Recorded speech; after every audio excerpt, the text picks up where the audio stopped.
tausiah oleh guru kita yaitu Al-Mukarram Kiai Haji Asparudin Barkah LCMA. Untuk itu waktu dan tempat kami persilakan. Muhammad.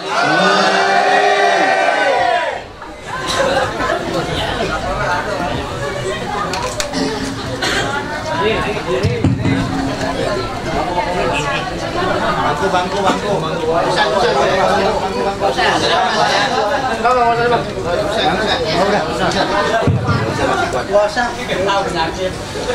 Assalamualaikum warahmatullahi wabarakatuh.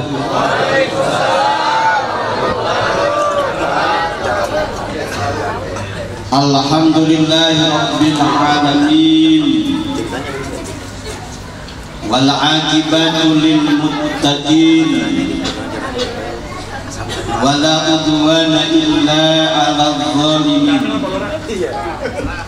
Wassalatu wassalamu ala sayyidina wa maulana Muhammadin wa ala alihi wa sahbihi ajmain, amma ba'du. Qala Allah Ta'ala fi kitabihil karim. Bismillahirrahmanirrahim. Wa ma arsalnaka illa rahmatan lil alamin. Wa qala Rasulullah sallallahu alaihi wa alihi wasallam, man a'zama maulidi kuntu syafi'an lahu yaumal qiyamati. Para asatizah, para guru, khususan guru kita Ustaz Beni, Al-Ustaz Ahmad Mubarak, Ustaz Haji Khairuddin, Ustaz Syarif, dan ustaz-ustaz yang lainnya, yang kita doakan semoga mereka sehatkan dan dipanjangkan umurnya, dan untuk sama-sama kita menimba ilmunya. Bapak RT yang saya hormati, bapak-bapak, ibu-ibu yang berbahagia yang hormati, puji dan syukur mari kita panjatkanlah Allah Subhanahu wa Ta'ala yang telah memberikan nikmat iman, nikmat Islam, nikmat hidayah, sehingga pada malam hari ini kita berkumpul di majlis obong Google.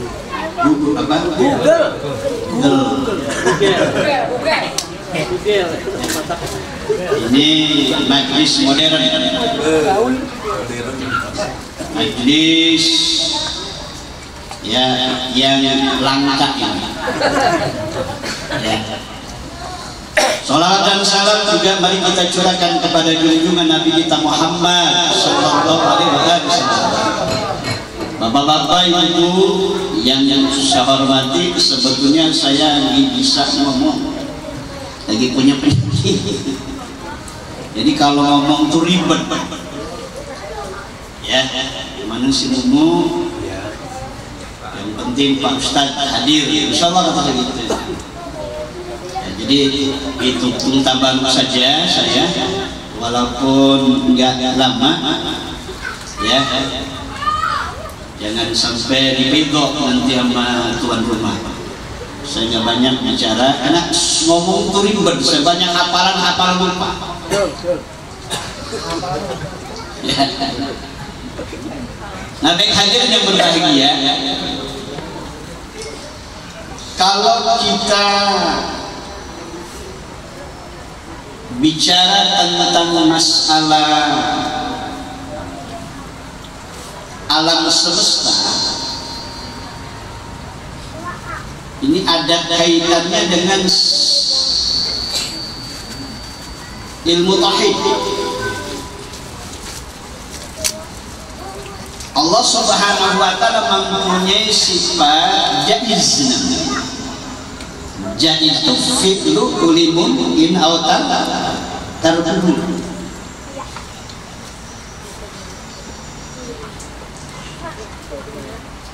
Mungkin Allah menciptakan, mungkin Allah tidak. Namun ada ta'alluq. Ada ta'alluq dengan sifat wajib Allah, qudrat dan iradah.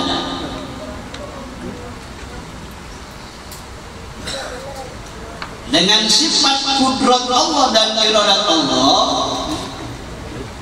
sehingga Allah Subhanahu wa ta'ala menciptakan alam semesta ini, ya termasuk kita manusia. Namun ada di alam semesta ini, termasuk kita sebagai isinya, adalah awalnya Allah ciptakan dari nurnya kanjeng Nabi kita Muhammad sallallahu alaihi wasallam.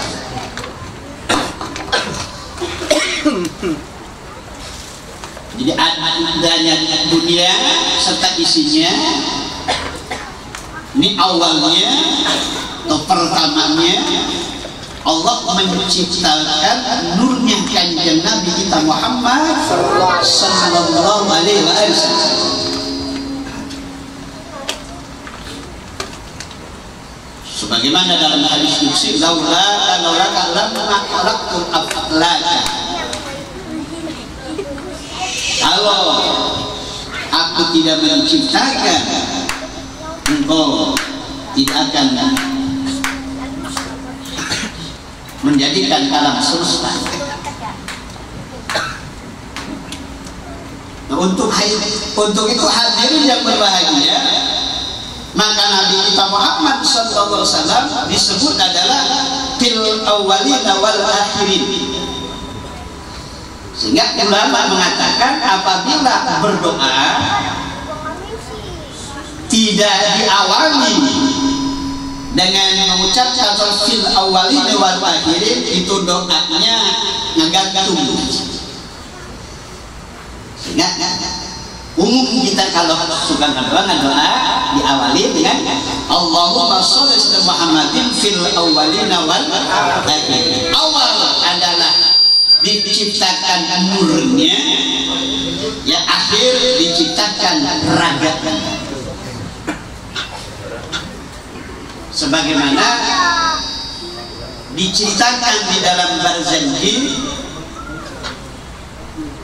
walamma arada ibraza haqiqatil muhammadiyah wa haru wa jiswahu wa ma'miyah. Ketika Allah akan menciptakan hakikatnya Nabi kita Muhammad SAW dan ditampakkan, dinamakan jiwa dan derajatnya, maka si nur yang dulu diciptakan itu dipindahkan kepada satu tempat yang kokoh, adalah satu wanita yang terpilih, yaitu Siti Amin. Siti Amin disimpan di situ, ya, kepada wanita yang sudah menjadi pilihan Allah Subhanahu wa ta'ala. Ini bukan sembarangan, ini wanita menjadi pilihan Allah Subhanahu wa ta'ala.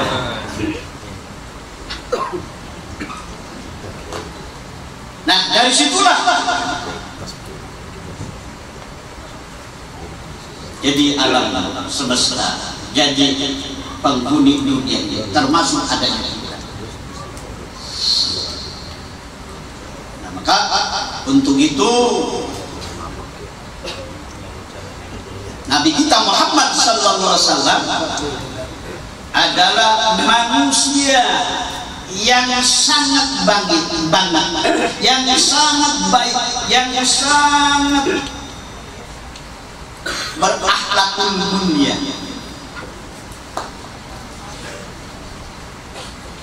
Sehingga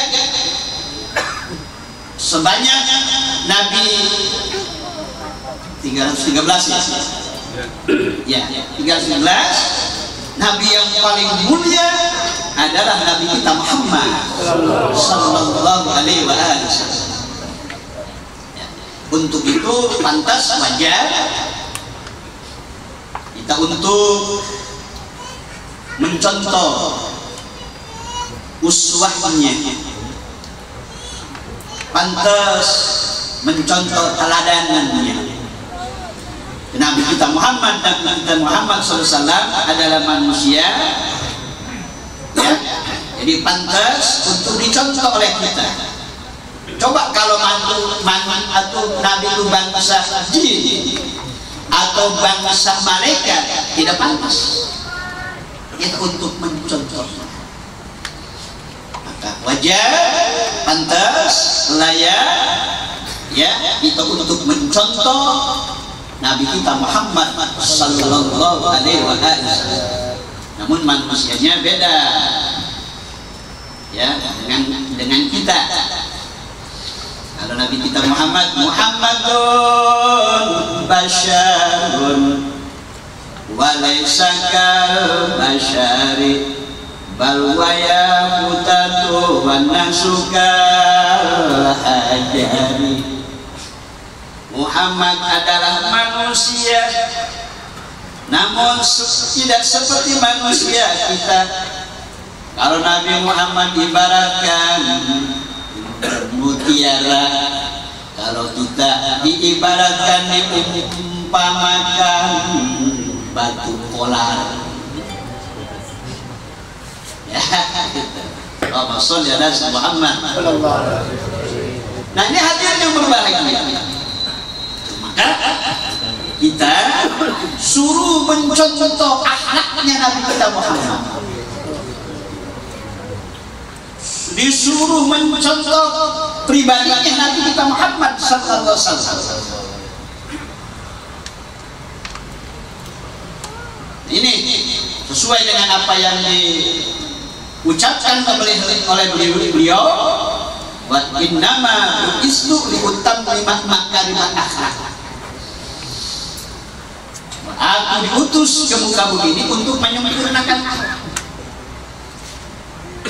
Bukan dalam arti manusia pada zaman itu, bangsa Mekah itu gak ada akhlaknya, cuman dia bagus, gak sempurna. Nyembahnya bukan nyembah Allah, nyembah berhala. Tapi ada akhlak-akhlak yang bagus terhadap sukunya, kepada keluarganya, selalu membela. Mau disempurnakan. Makanya akhlaknya terbagi, ada akhlak berakhlak atau akhlak kepada Allah Subhanahu wa ta'ala. Bagaimana cara kita berakhlak kepada Allah? Kita harus banyak menyebut Allah, harus kita banyak bersyukur kepada Allah Subhanahu wa ta'ala. Kita banyak berzikir kepada Allah. Orang yang zikir, orang yang ikut Allah menandakan orang itu cinta kepada Allah Subhanahu wa ta'ala. Ini hadirin yang berbahagia. Maka pernah ada seseorang bertanya kepada Sayyidina Umar bin Khattab, kenapa pada saat itu orang mengatakan bahwa sesuatu yang paling membahagiakan, yang menyenangkan adalah emas dan perak.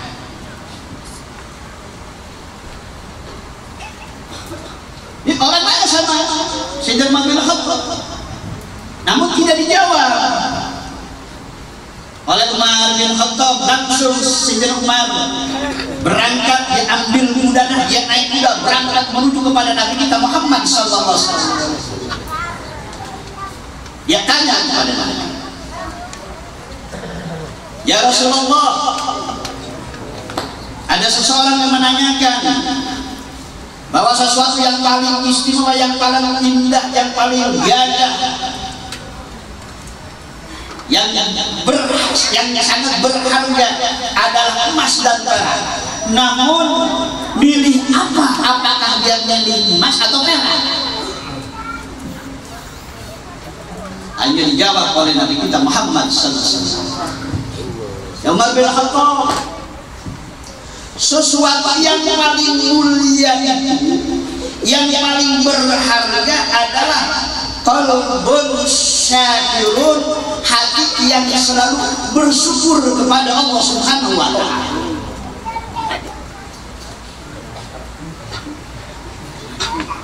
Tidak ada harganya dibandingkan emas dan perak. Dan jika hati itu dilaksanakan dengan hati yang selalu bersyukur kepada Allah Subhanahu wa taala, tidak ada musuh, tidak ada yang iri. Coba kalau orang hartanya banyak iri, yang banyak semua sebagainya. Maka inilah sesuatu yang paling berharga, yang mulia, bukan emas dan perak, tetapi adalah qalbun syakirun, hati yang selalu bersyukur.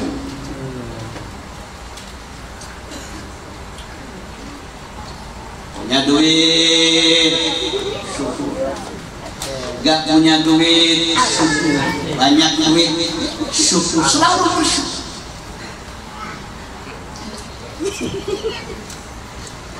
Ini hadirin yang berbahagia.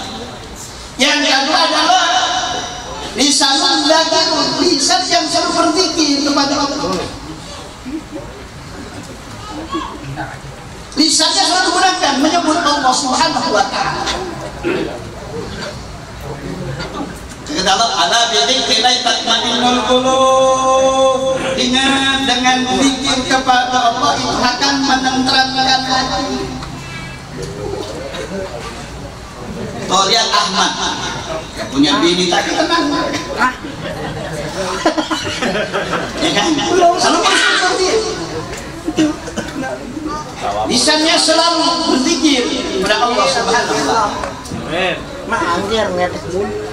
Yang kedua adalah sesuatu yang berharga adalah lisan yang berzikir kepada Allah Subhanahu. Yang ketiga adalah wanita atau istri yang selalu menunjukkan kepada kebaikan. Umpama nih, ada tetangganya rajin sholat bareng, dia rajin sholat tahajudnya, duhanya tuh. Ini wanita ya menjadi kebanggaan, sesuatu yang istimewa.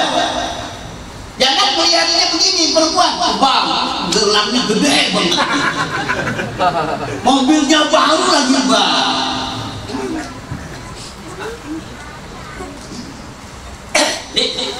Istri wanita yang selalu menunjukkan kepada kebaikan, untuk memberikan semangat, motivasi juga kepada suaminya.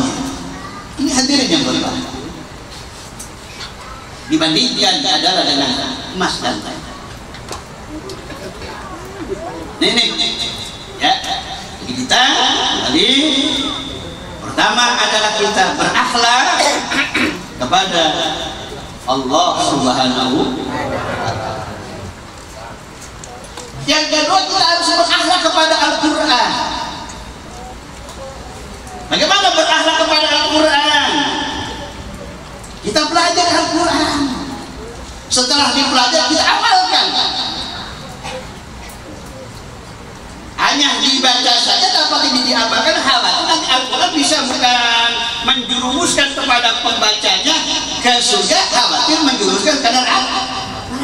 Amal.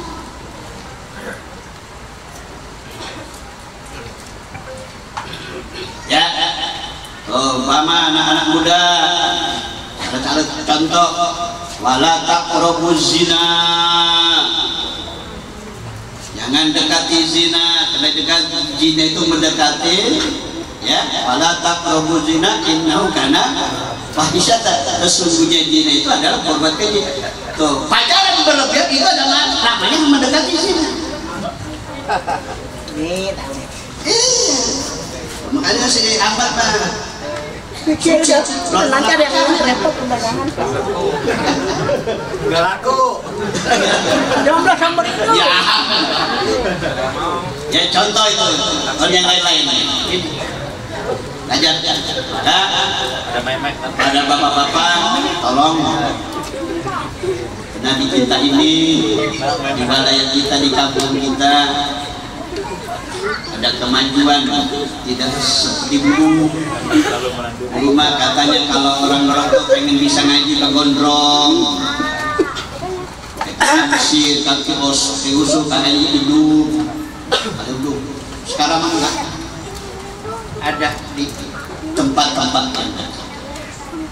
Nah, kalau di tempat kita sudah ada yang mengajarkan Al-Quran, kita diam saja, ini kita dosa.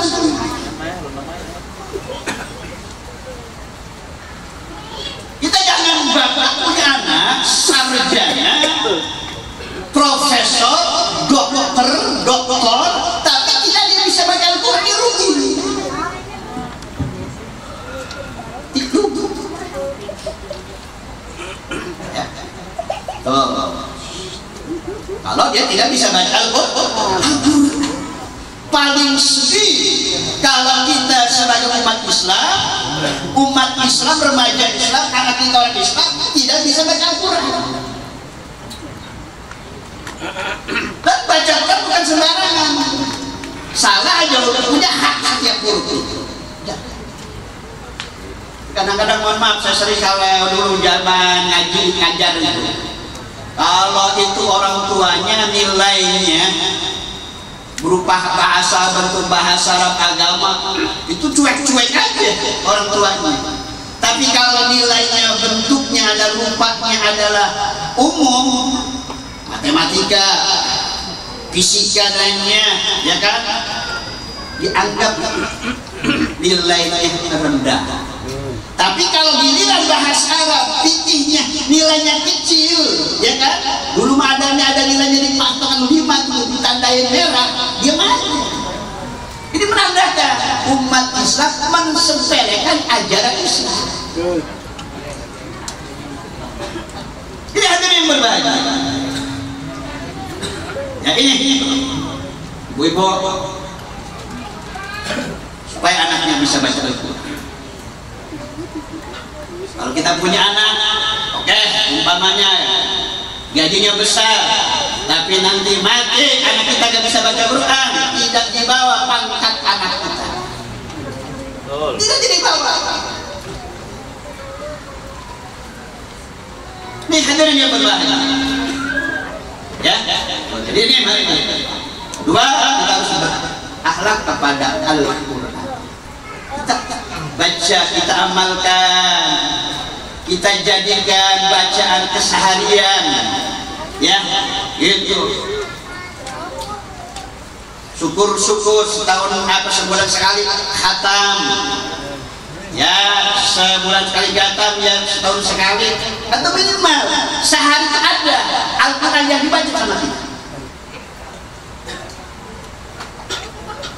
Umpamanya kita habis doa baca Al-Quran dari pertama surat Al-Baqarah, Bismillahirrahmanirrahim, Alif Lam Mim, Shadaqallahul Azim. Nanti asal terusin.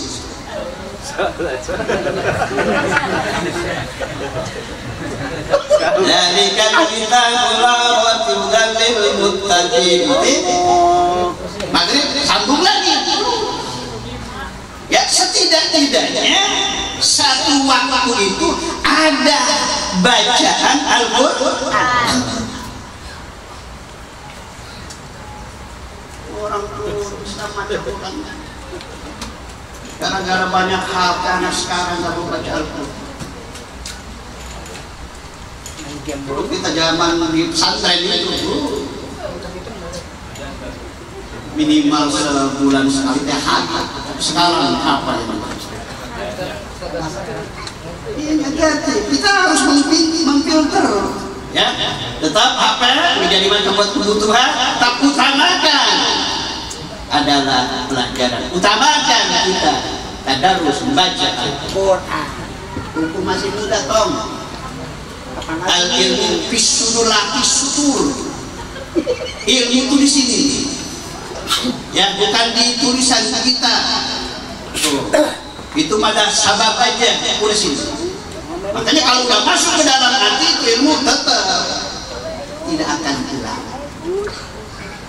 Ilmu bagaikan emas, walaupun jatuh di tomberan tetap emas. Walaupun digunakan umpamanya pertamanya lakukan begini, tetap ada ilmu akan tidak akan gampang, tetap akan menjadi ilmu nurun. Ilmu itu adalah cahaya. Walaupun kalau saya nggak bisa apa-apa, tetap nggak bisa dibohongi, ketahuan orang punya ilmunya. Kenapa? Ada cahaya. Amin, amin. Kata kiainya mah ibaratnya lampu tempel ditutupi sama bakul, ya kan? Tetap sinarnya cahaya kelihatan aja. Palanya kupluk-kuplukan. Tapi tetap orang tahu kelihatan cahaya.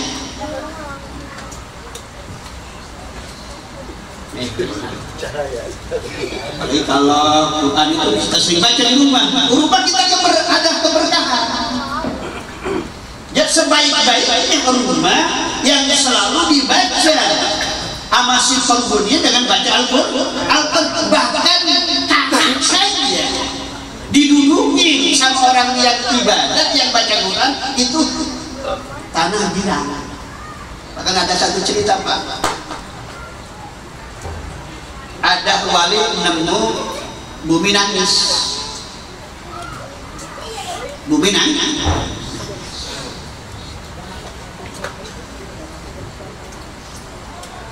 Kata si wali, ya kenapa bumi kamu nangis?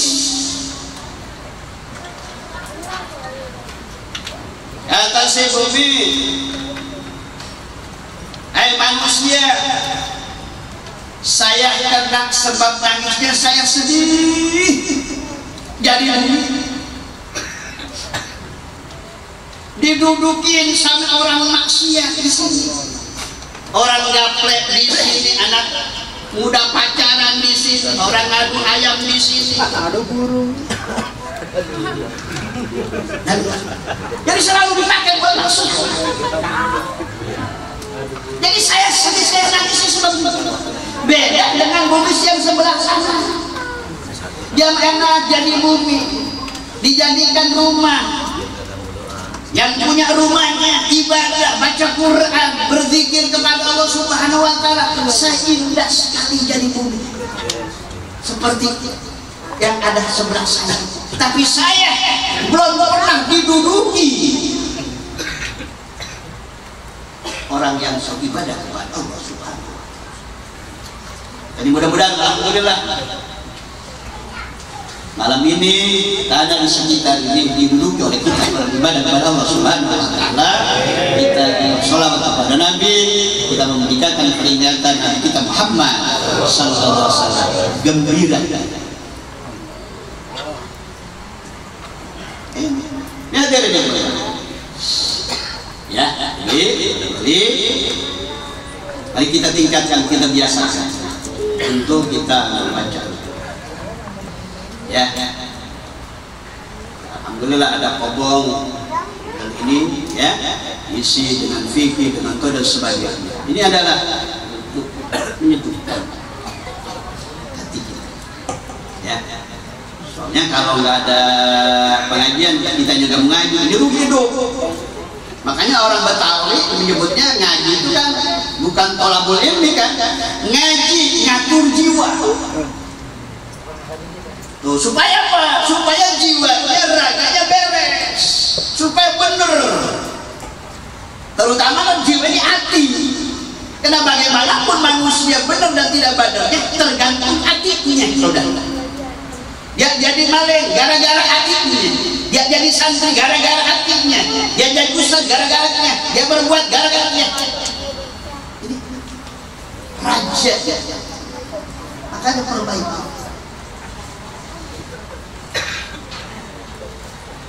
Dan yang terakhir, kita berakhlak kepada Nabi kita Muhammad sallallahu alaihi wasallam. Antaranya kita harus banyak baca sholawat. Ya, kita ikutin sunnah-sunnahnya. Yang gampang-gampang aja.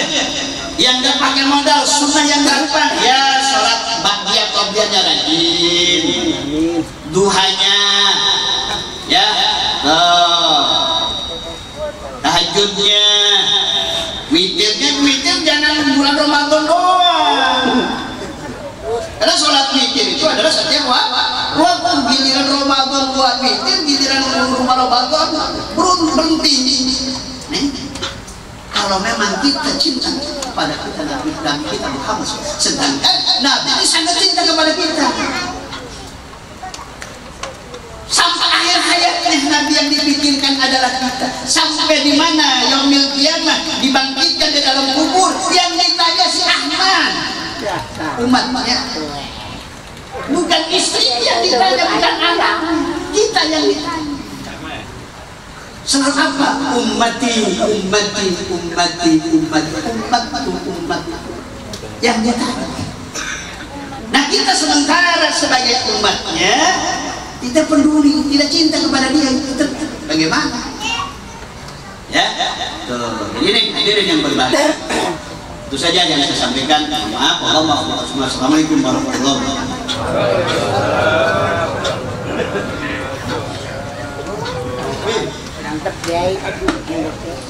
Ya, demikian tausiah yang begitu panjang lebar dari guru kita